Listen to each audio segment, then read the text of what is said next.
ubonakele adose emhlweni wokuthumba imidlalo enyangeni ezidlulile kwezi. Ngenyanga ephelele kwabhalelwa ukubuthelelwa amaphuzu alithoba emidlalweni emithathu.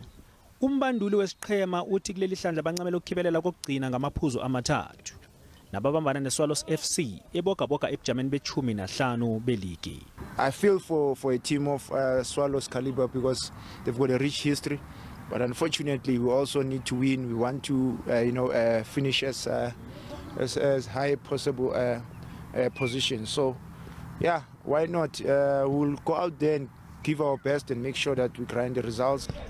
Amakhosi ayakilo mdlalo ngaphandle kwabadlali babo abangafuna ukubona inethe abafana noKigen Dodi, Semernokovic, Leonardo Castro, Siyabonga Ngezana, Gawugelo Sekhoto noSabelo Gadebe.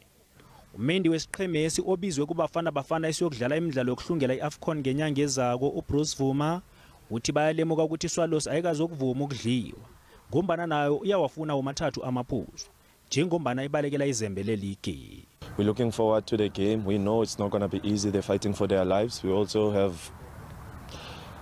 Champions League sport to play for. So we know the importance of this game.